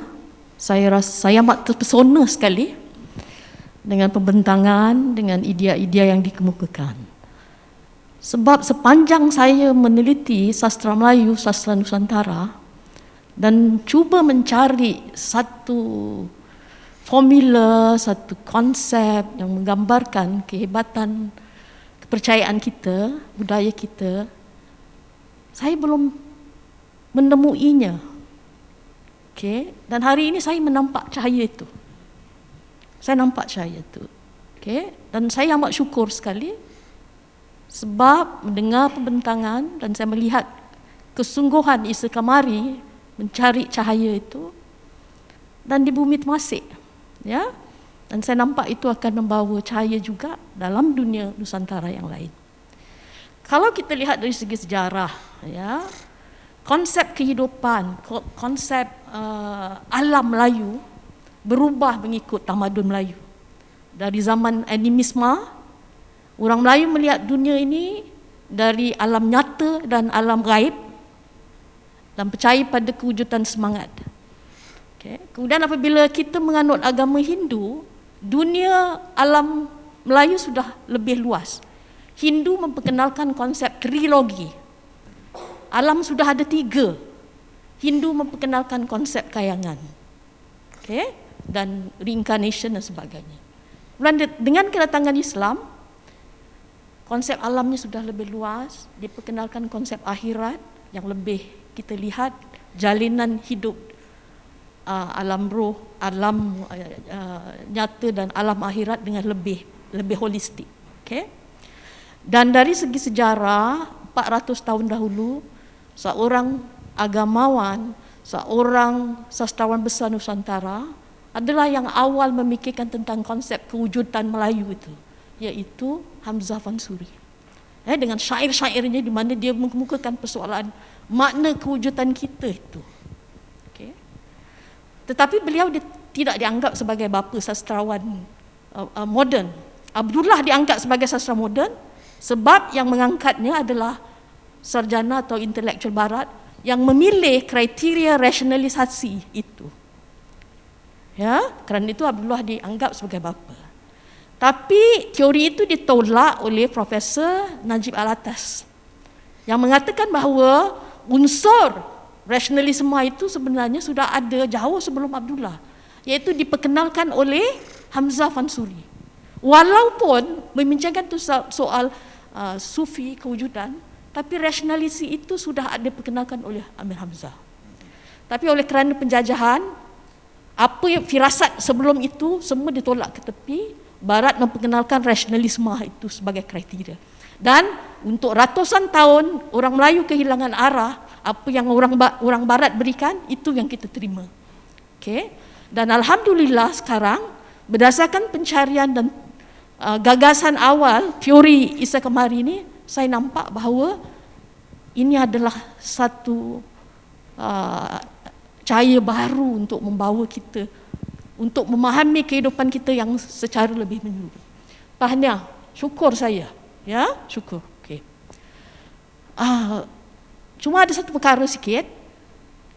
Tadi prinsip-prinsip yang ditegakkan itu lebih bersifat Islam secara umum.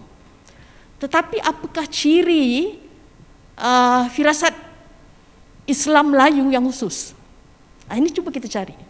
Sebab kita orang Melayu Nusantara ni ada ciri yang istimewanya, keunikan kita. Dan sejauh ini saya nampak teori atau pandangan Dr. Sulaiman Isa dengan teori estetika Islamnya mengemukakan beberapa ciri yang Isa kemukakan tadi, harmoni, unity, tapi beliau mengemukakan satu lagi iaitu sifat orang Melayu, iaitu kehalusan, kelembutan yang tidak sama dengan dunia Islam yang lain.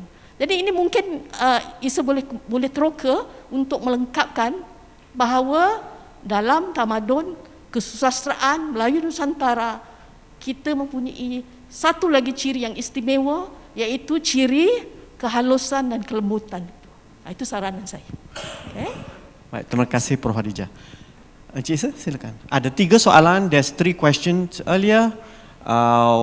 First by Cikgu.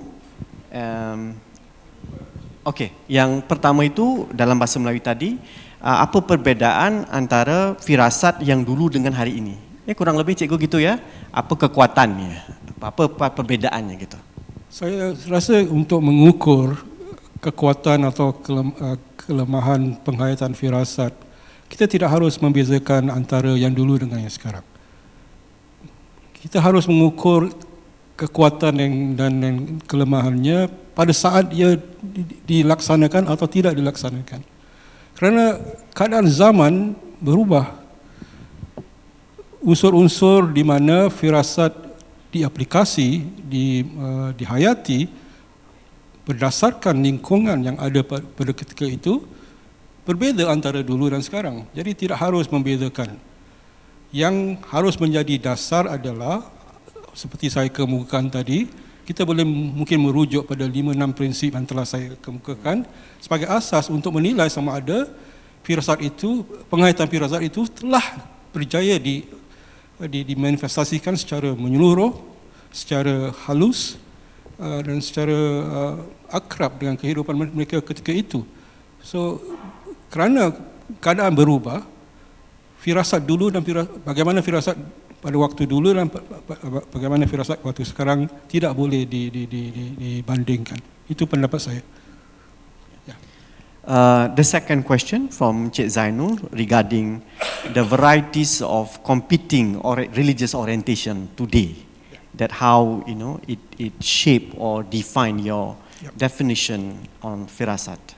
Tuhan leburkan gunung di jiwa, pecahkan aku segala dengan Quran dan cinta. Aku tak tahan derita keasingan. Remember I talk about the gunung. This is the impediment, the hindrance, the blockage that cause us not to be able to appreciate life to the fullest. The gunung could be your ego. It could be your ideology. It could be your bias. It could be your prejudice. It could be your hate. These are the elements in our life, regardless who you are, Malay, Chinese, or whoever you might be. These are the elements of life that actually prevents us from understanding life to the fullest. And what more in this case, if in Islam, if there are various sects or various thoughts, that conflict, if you look closely into all these various sects, there are these elements within the way they think and the way they sort of act. We must actually get rid of these two as a start. I'm a mentor to I got 2 mentees under me, never mind who they are, but these are the very first thing that I sort of teach them. You get rid of all this, the gunung in your life, to make your writing more fluid and you be able to present your ideas more cogently, more authentically, and with more relevance and more significance. Because if you still have your bias, if you still have your ego, if you still have your ideology, if you have false consciousness, what have you, your writing will show it.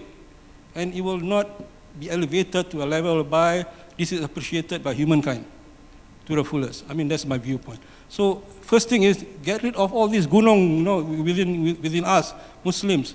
The ego, the prejudice, the hate, and the false consciousness, whatever you might have. And only then can dialogue between us happen. Only then can kasih sayang between us materialize. Only then we can develop and plan for development. Otherwise, we can move from a very low level to even societal level, personal level. So these are the things which I think ought to be resolved first. Yeah. Cik Isa, there's a second question from Cik Zainul regarding your tanja. How you fit them into this. Ini mungkin soalan separuh nakal. Jadi. Dia begini remember the I, the we, the it, and the its, right? I mean, if I were to wear a tanja, what does it mean to me as a Malay? In the context of Singapore, in the context with my family, whether my family wears them too, or my community, When I do it personally with a few friends, it is just an impetus, the way I look at it. To start off us thinking about whether we ought to be doing it or we can forgo it and actually just take the spirit of the Tanja and make it live within us. I mean, that's what I'm trying to do with some of the poems, the Keris. I mean, I recently wrote, a collection of poems called Mantra Yang Hilang. If you got hold of that book, I talk about all these things. What I've just delivered today, some of the poems in that Mantra Yang Hilang. The latest one, I've taken some of this Mantra Yang Hilang, I put it into an anthology called Menyapa Cinta. It is actually a collection of my poems for 40 years. You ought to get hold of that if you want to know my thoughts poetically. Yeah. So, but the way I look at it, I mean, it is just a start for a dialogue, for a conversation between us Muslims, Malaysia, of what kind of identity we want to actually, promote. I mean, I was torn also of wanting to wear a tanja today, or even wear a kemeja. And my wife said, take the middle ground, you wear the batik. So it becomes more, presentable. Otherwise, I'll be wearing a t-shirt or something like that. But I'll be seen as an alienated person, because all of you are wearing batik or something. Something like that. Yeah. Jason, if I'm not mistaken, this is a photo you took in Brunei, is that so? Yeah, right? yeah. Prof. Adija, you remember? We were in Brunei. Correct, right? That's right. Yeah. When Cik Isa won the award from Mastara Brunei. Yeah. I think it was a very bright pink, I remember, very nice tanja. Of course, tanja could mean many things to different people too. It could be just simply an appreciation, aesthetic appreciation, but it could also mean asserting. Yeah? Today we know varieties of far-right tendencies, yeah? And of course, tanja is taken up by a certain group, because historically, tanja is only to be worn by the upper class aristocrat. You don't find any photo of Malay student wearing tanja. Yeah? At UPSI, you can see all the photo. Anak-anak yang pakai tanja, itu bangsawan. Yang pakai songkok, itu anak-anak Melayu biasa. You can tell that, So historically, there is such distinction. There is a proper way to dress. Yeah? But today, of course, we democratize it in a sense, yet and also it becomes something of a contestation of a certain kind of political alignment that you want to make. Yeah. All right. There's no question from this. Respond to Prof. Alija's. Yeah. Silakan, Prof. Silakan, Cik Isa, maaf. I actually is in the midst of writing a book, and part of the lecture today will be in that book. That's why the reason why I put the job, is And thank you for the suggestion pertaining to trying to identify other principles or aspects of Malay culture, so that it is not just seen to be something which is just universal, but has got some local context. Yeah, I appreciate that. Thank you for that. There's Puitika Melayu by Muhammad Haji Saleh, or Pengkaidahan Melayu, another theory. What I can tell you is that I'm developing a new literary theory.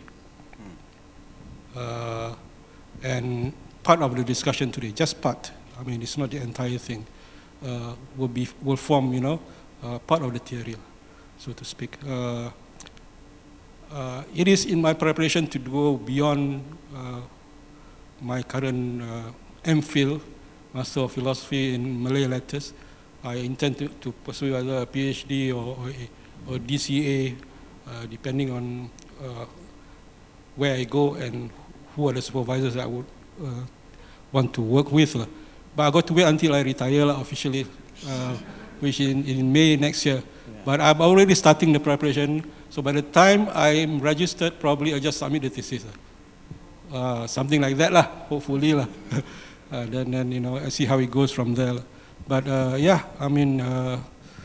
really appreciate the fact that actually if you could, within these four walls, protect my copyright aspect of this thing, all of you become my witness. Because I've seen cases whereby ideas are taken care, and stolen, and then adopted. But you be my witness that is the first time that any thinker links alienation with firasat, isn't it? So remember that. Yeah, thank you. Ni copyright ni harus diperhatikan. Encik Isa, if I may make some comment here. In Tajus Salatin, there's a chapter on firasat, which is that idea of physiognomy, ya. Tebak lah gitu, ya. Tengok muka Dr. Syaril ni macam mana, ya. Mata dia, rambut dia, alur muka. Ni tahu ni orang baik atau orang jahat, ya, atau orang separuh baik separuh jahat, ya. So in that Tajus Salatin, of course, it's a medieval work, ya. I love Tajus Salatin because of its strong emphasis on the rational, ya, budi, akal, and adil. Right? There's two fundamentals in any civilization. Tajus Salatin is one of the best work. But that chapter on firasat has that strong, this is how they define firasat. It's a medieval way of looking at things. Yeah? But if you look at the context, the firasat in Tajus Salatin was built up during the time when there was this contestation between Muslims and the Western Crusaders. So if you look at one of the criteria of orang yang jahat, orang yang tak baik, hidungnya mancung, kulitnya putih, rambutnya merah, itu orang-orang jahat lah. Yeah? So itu the context is Frankish, yeah? Crusaders. Yeah? So we should take note. Yeah? So I think just now when Prof. Hadijah mentioned, yeah, along those lines, I think you need to clear up, some of these misconception of varieties of firasat that available in. But firasat in Hikat Hang Tuah different too. It's a martial art of firasat.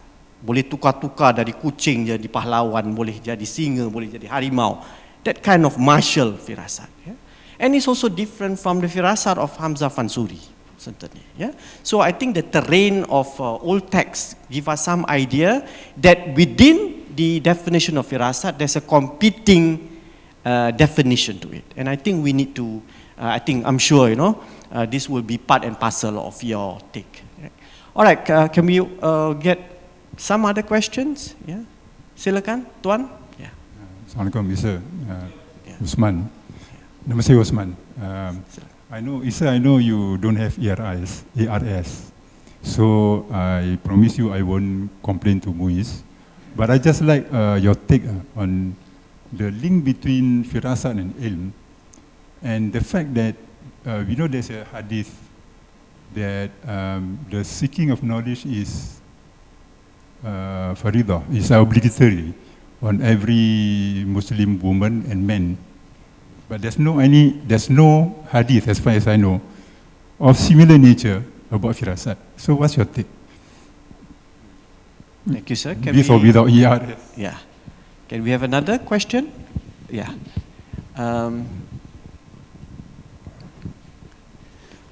Terima kasih. Assalamualaikum warahmatullahi wabarakatuh.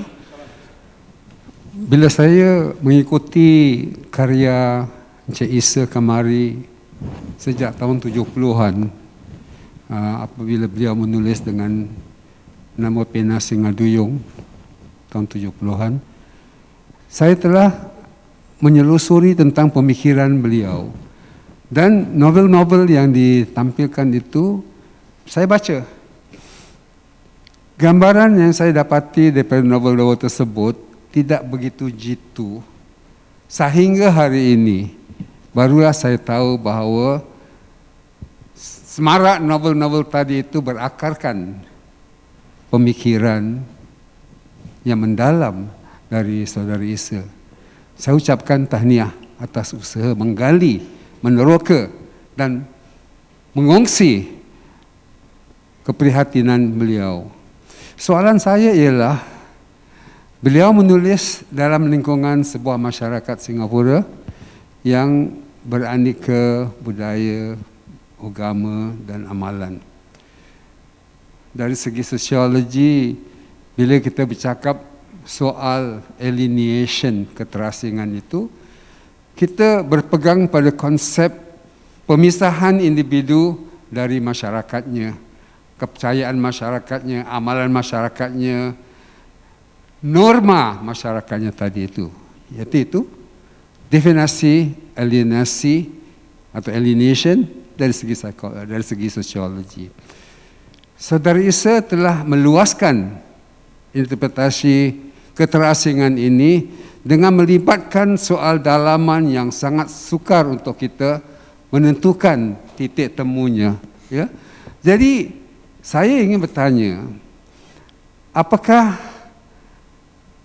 firasat yang diajukan oleh saudara Isa tadi dengan 5 matlamat tadi itu merupakan sesuatu yang berkaitan dengan prinsip dan falsafah universal atau yang disyarakinkan dari rantau ini. Sebab saya meneliti tentang keprihatinan dari para penulis di Indonesia, di Malaysia, Singapura, Brunei, terdapat semacam kelainan konsep kalau kita garap soal keterasingan ini dan firasat yang diajukan. Jadi apakah caranya bagi kita untuk sama-sama melakarkan bidang firasat atau bidang kefirasatan supaya dapat dikongsi bersama oleh sastrawan-sastrawan lain. Terima kasih. Baik, saya rasa 2 saja dululah. Encik Isa, silakan. Saya pun belum pernah jumpa hadis yang mengenai firasat. Yang saya dapat hanya itulah farasa tu. Dia berasal dari perkataan Arab farasa, 2 pounds upon, dan seperti yang saya jelaskan tadi, bila seekor singa atau seekor binatang buas menerkam ke arah mangsanya, sudah ada fokus, sudah ada strateginya sendiri, dan langkah-langkah yang diambilnya untuk mengejar dan kemudian menerkam secara cepat. Dia mempunyai sesuatu yang lebih mendalam daripada apa yang terjadi pada saat itu bila dia menerkam. Dalam diri saya mengandaikan jika seorang manusia begitu sifatnya, sebelum dia memberi pandangan melalui firasat beliau, sudah ada ilmu-ilmu tertentu dalam dirinya. So, apa yang kita alami sebagai firasat itu hanya tip of the iceberg. Yang saya kemukakan ini sebagai asas adalah apa yang berada di bawah permukaan itu. Konsep firasat saya teruskan pada soalan Pak Yatiman. Memang benar, konsep firasat yang saya kemukakan ini, penemuan ini adalah baru bagi saya sendiri juga. Jadi saya akan mencabar diri saya sendiri untuk membinanya berdasarkan apa yang telah dikatakan oleh Prof. Hadijah tentang aspek-aspek kearifan lokal orang Melayu, dan tentang apa yang Dr. Azhar katakan tentang aspek-aspek yang mungkin bertentangan dengan apa yang saya jelaskan di sini, untuk saya mula mencedok, menapis, membuang apa yang saya fikir tidak penting dan relevan bagi kehidupan kita masa kini. 2-3 hari yang kemudian, sebelum ini saya telah baca tentang artificial intelligence, konsep deep learning dalam artificial intelligence. Macam firasat lah. Kalau kita lihat dari segi bagaimana dia mengumpul data, kemudian menapis data berdasarkan kepentingan dan sebagainya, dan bagaimana itu terjadi, deep learning itu terjadi, AI, artificial intelligence, itu adalah bagi saya firasat, kerana ia mengumpulkan ilmu-ilmu dan cuba menalikan antara ilmu, menapis dan membuang apa yang tidak perlu. Firasat bagi saya bukan bermakna kita harus ambil apa saja yang dahulu yang dikatakan sebagai firasat, tidak, tapi it's more an entity of mind, an exploration. It is for the purpose of wanting to achieve unity, harmony, clarity, holistic dimensions of life. And taking into consideration what Prof. Hadijah says pertaining to local, kearifan lokal orang Melayu, kita boleh masukkan aspek-aspek itu juga. Khusus bagi misalnya membina suatu teori sastra Melayu berdasarkan firasat, misalnya lah.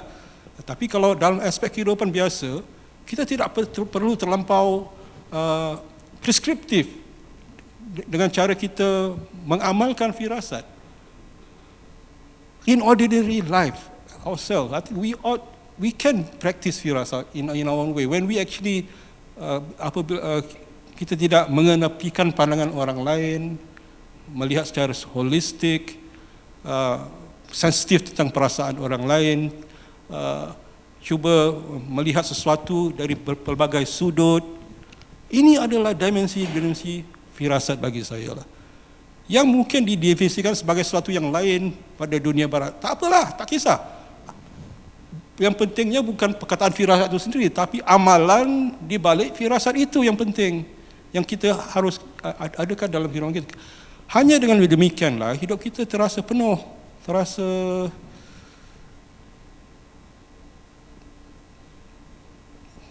berpihakan, keberpihakan. Ya, dan we fit in, ya. Dan dari sudut memang bagi seorang artis, seorang seniman akan mengalami keasingan itu. Tadi tentang cerita pintu tadi kan, hanya bila dia berada dalam kakus baru dia mendapat ruang untuk berfikir kan. Tapi harus adakan ruang-ruang berfikir dalam kehidupan kita sendiri. Bagi saya yang penting adalah solat itu. Solat adalah saat di mana kita mempraktis firasat sepenuhnya sebenarnya.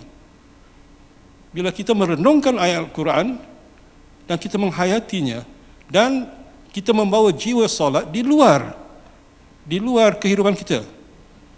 That is firasat to me. Anyway, itu pandangan saya lah. Terima kasih. Baik, terima kasih Encik Isa. Ya, banyak lagi saya rasa dapatan-dapatan dan kesimpulan Encik Isa yang mengundang kita berfikir dengan panjang, dengan dalam. Moga-moga nanti bukan saja nanti terpacu Encik Isa untuk terus menulis, dan kita juga sebagai pembaca terpacu untuk memikirkan kehidupan yang seharusnya kita jalani tadi. Ya. Teman-teman, bapa-bapa, ibu-ibu yang dikasihi, para sastrawan adalah pemikir bangsa. Ya. Dalam sejarah pemikiran Melayu, kita tidak ada ahli filsafat yang dalam pengertian barat itu. Tapi kita ada penulis yang selalu menggagaskan beberapa ajuan dalam masyarakat. Sedari awal kita ada Pak Zabah, Pendeta Zabah. Kita juga ada Ismail Husin yang menulis berkenaan dengan, pada awalnya mengatakan sastra Melayu moden itu adalah sastra rakyat. Tak pernah rakyat turun menulis. Itu satu yang simple tetapi gagasan yang besar. Dibawa kemudian oleh Pak Kasim Ahmad bahawa sastra itu dan sastrawan itu adalah pereka nurani bangsa. Ya, menganyam conscience dalam masyarakat. Di tanah air kita ada Pak Suratman yang membicarakan bahawa sastra itu dan sastrawan itu adalah telinga dan mata pada masyarakat. Ya, Pak Shannon membicarakan bahawa sastra itu adalah seismograf kehidupan dengan andaian bahawa kemanusiaan itu harus mendasar, ya, pada kehidupan ini. Dan ramai lagi.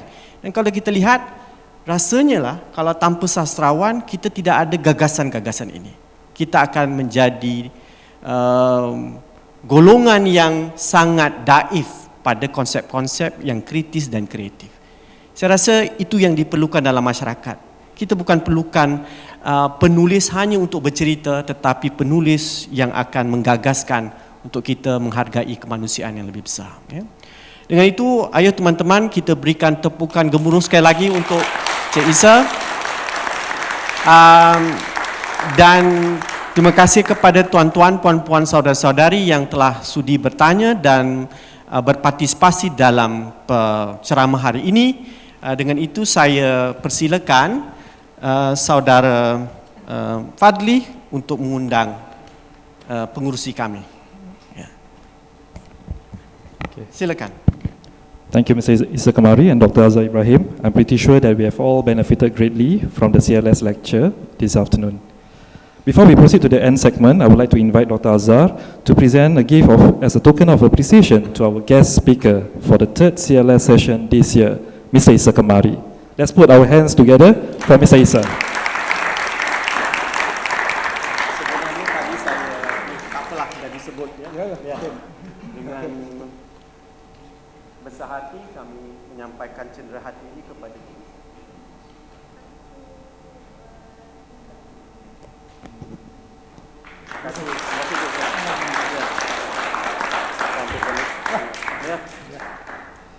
Thank you once again, Mr. Isa and Dr. Azhar. We have now reached the end of the third CLS lecture in this new season. Before we call it a day, I would like to bring your attention to the Sembang Ilmu Plus special project, which was announced in June 2022. The chosen theme is Multicultural Singapore Beyond CIMO. You may scan the QR code to get more details. Please help to spread the word. Okay, shout out to all youth. MHF have also recently launched a new campaign to empower our youth and provide various platforms and programs to exchange ideas and thoughts on issues that matter to their hearts. In addition, they can hone their leadership skills and become more prepared and good decision makers in the future. Once again, you may also scan the QR code to find out more.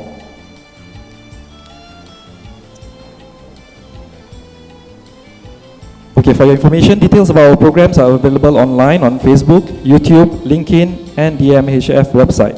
Follow us on social media to get the latest news on MHF. Before we close the curtain on this CLS session, I would like to invite everyone in attendance to scan this QR code.